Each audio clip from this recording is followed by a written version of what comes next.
Hit TV YouTube channels లో మీ వ్యాపార ప్రకటనలకు మరియు ప్రమోషనల్ ఇంటర్వ్యూస్ కోసం వెంటనే సంప్రదించండి.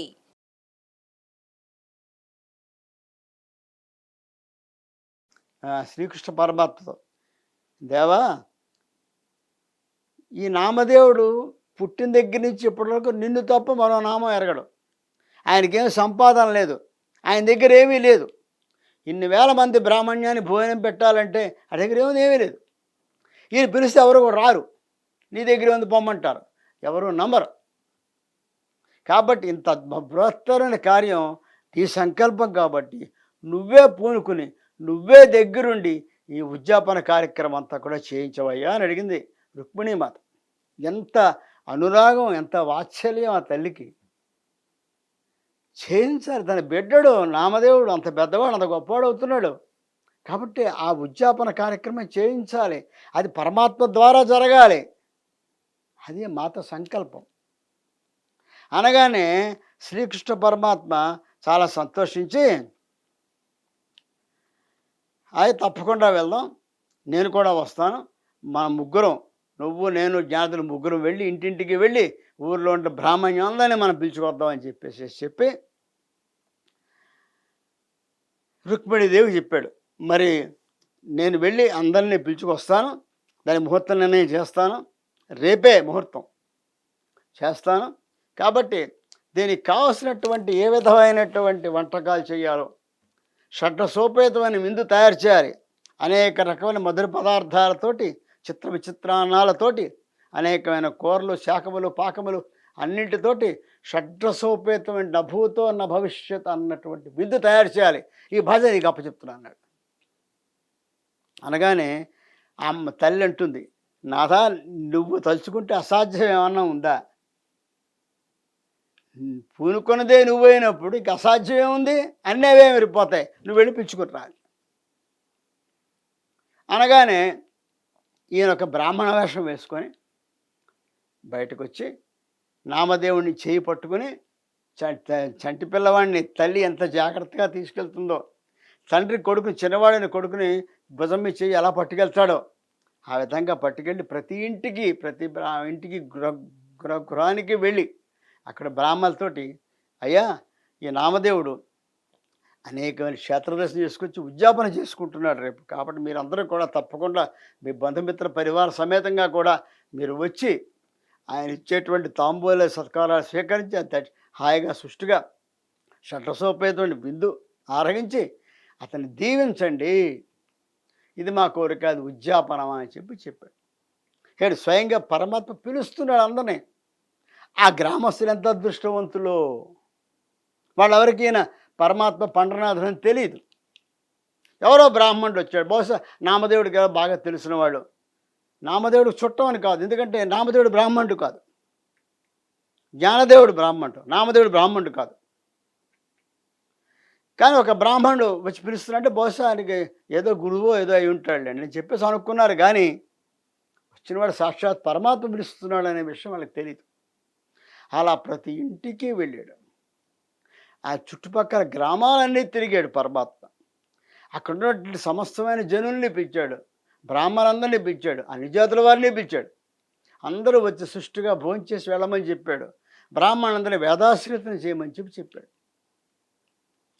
మర్నాడు చక్కగా బ్రహ్మాండంగా పందిళ్ళు వేశారు.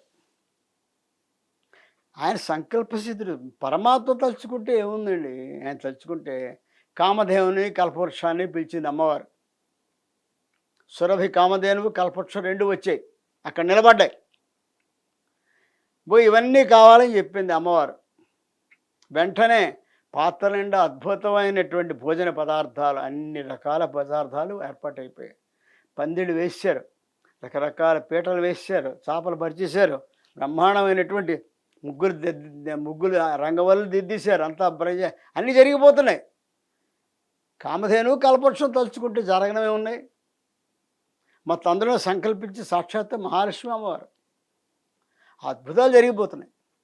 బ్రహ్మాండమైనటువంటి పెద్ద ఆవరణ తయారైపోయింది.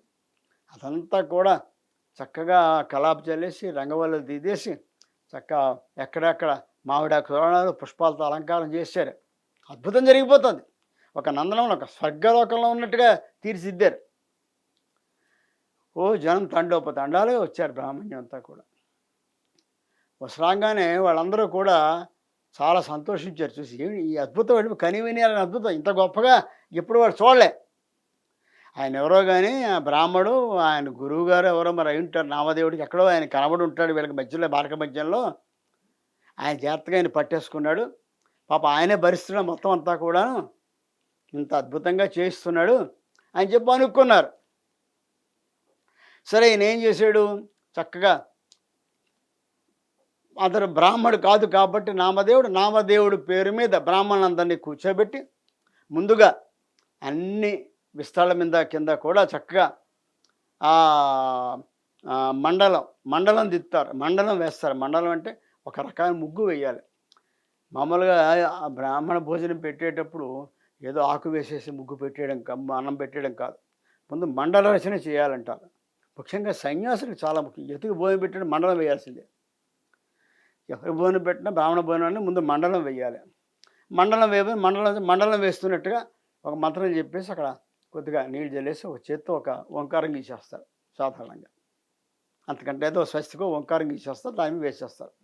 పెద్దగా తెలియదు కాబట్టి మండల రచన వేరే ఉంది. అలా ఇన్ని విస్తళ్ళకి కూడా ఆయన మండలం రచించి విస్తళ్ళు వేయించారు.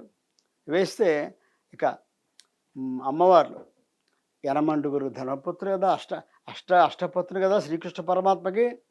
ఈ అష్టపత్నులు కూడా చక్కగా మానవకాంతల్లాగా బ్రాహ్మణ వనితల్లాగా చక్కగా ఆ కచ్చపోసి ఆ గోచి కుచ్చులు పెట్టుకొని మారువాడి కట్టుకొని మరాఠవాడ ఆ స్త్రీలు కట్టినట్టుగా కట్టుకొని చక్క అద్భుతమైన సౌందర్యంతో మహా తేజస్తో వెలిసిపోతూ వాళ్ళు వడ్డన చేసుకుంటూ వెళ్ళిపోతున్నారు. ఇక మహావిష్ణువు యొక్క సేనాధిపతి అని విశ్వక్సేనులు వారు కానీ వైకుంఠంలో ఉండేటువంటి నారాయణ స్వరూపులు అందరూ కూడా వస్తున్నారు వడ్డనకి మానవ వేషాల్లో. ఎంతమందికి వడ్డనలు చేశారు. వడ్డనలు అయిపోయాయి.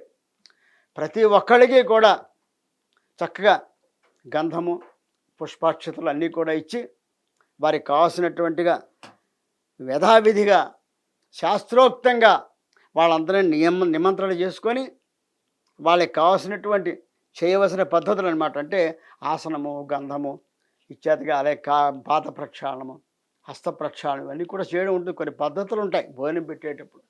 ఇవన్నీ కూడా పండరీనాథుడే స్వయంగా చేస్తాడు. ఎందుకంటే వాళ్ళందరూ బ్రాహ్మణులు, నామదేవుడు అబ్రాహ్మణుడు. నామదేవుడు పెడితే భుజించరు వాడు. నామదేవుడి పేరు మీద పండరీనాథుడి కార్యక్రమం చేస్తున్నాడు. అందువల్ల చక్కగా వీళ్ళందరికీ కూడా బ్రాహ్మణులు సంతోషించారు. అందరూ కూడా తీసుకున్నారు. అద్భుతమైనటువంటి ఒక షడ్రసోపేతుని భోజనం ఏర్పాటు చేశారు అమ్మవారు. వాడు వడ్డిస్తున్నారు, వీడు ఆనందంగా తింటున్నారు, మైమరిచిపోయే రుచిలోనూ సుష్టుగా భోజనం చేశారు.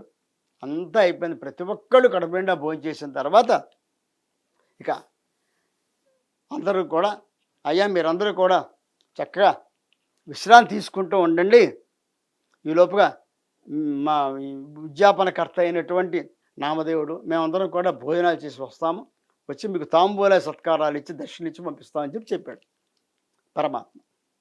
వాళ్ళందరూ కూడా ఆహా ఏం బాగుందండి, మన జీవితంలో కనీమిని వెరిగిని ఇంత వింతది, ఇంత అద్భుతాన్ని ఇవాళ మనం చూడగలిగాము. ఆయన ఎవరో కానీ మా జమీందారులో ఉండుంటాడా వచ్చిన ఆయన, అందుకే ఇంత అద్భుతంగా ఆయన ఏర్పాటు చేశాడు, ఇంత ఇంత ఇంత ఖర్చు పెట్టి ఇంత అద్భుతమైన భోజనాలు పెట్టాడు, ఇక మంచి దక్షిణ కూడా మనకి ఇస్తాడు, ఎంత బాగుందో అనుకుంటూ వాళ్ళందరూ కూర్చొని అక్కడ కబుర్లు చెప్పుకుంటున్నారు. ఈ లోపుగా పరమాత్మ నామదేవుణ్ణి, జ్ఞానదేవుణ్ణి, నివర్తిదేవుణ్ణి, సోపానదేవుణ్ణి, ముక్తాబాయిని, గోరా కుంభారుణ్ణి, చోళామేకుణ్ణి, జానాబారి ఇత్యాది అనేక మంది భక్తులందరినీ నానా వర్ణముల వాళ్ళు అందరినీ కూడా తన పంక్తిని కూర్చోబెట్టుకొని, తనకు ఒక పక్క జ్ఞానదేవుడు ఒక పక్క నామదేవుడిని కూర్చోబెట్టుకొని అమ్మవారిని వడ్డించమారు. రుక్మిణిమాత అందరికీ వడ్డిస్తుంటే ఈయన తన్మత్తం, అసలు నామదేవుడు ఎంత చూస్తుంటే నామదేవుడు తన్మత్వంలో పొంగిపోతున్నాడు. ఈ లోకాన్ని మైమరిచిపోయాడు. మైమరిచిపోతే అందరూ భోజనం మొదలుపెట్టే సమయంలో పండరినాథుడు ఒక ముద్ద తీసి తను కలిపి ఒక ముద్ద కలిపి ముద్ద తీసి, నాయనా నీకంటే ప్రీతిపాత్రుడు ఈ సృష్టిలో నాకు లేడయ్యా, ఇంతటి అద్భుతాన్ని చేసావు, ఇదిగో ఈ ముద్దను తీసుకో అని చెప్పి ఒక ముద్ద తీసి ఆయన నోట్లో పెట్టాడు, నామదేవుడి నోట్లో. అమృతం, పరమాత్మ చేతితో పెట్టే అమృతాన్ని ఆస్వాదించాడు నామదేవుడు. పూర్తిగా తినకుండా సగం తీసుకుని ఆ ఉచ్ఛిష్టాన్ని పరమాత్మ తిన్నాడు. ఎక్కడన్నా మనం విన్నామా ఇంతటి అద్భుతాన్ని? ఎక్కడన్నా మనం విన్నామా? ఎప్పుడన్నా ఏ పురాణాల్లోనో మనం విన్నామా? పాండురంగ చరిత్రలో జరిగింది. చూడండి, తన పెట్టినటువంటి తన విస్తట్లో పెట్టిన అన్నాన్ని ఒక ముద్ద కింద కలిపి అందులో ఎంత అమృతాన్ని కలిపాడో పరమాత్మ. ఆ ముద్దని నామదేవుడు నోట్లో పెట్టి ఆ సగం తిన్న ముద్దని తను తీసుకొని తను తిన్నాడు.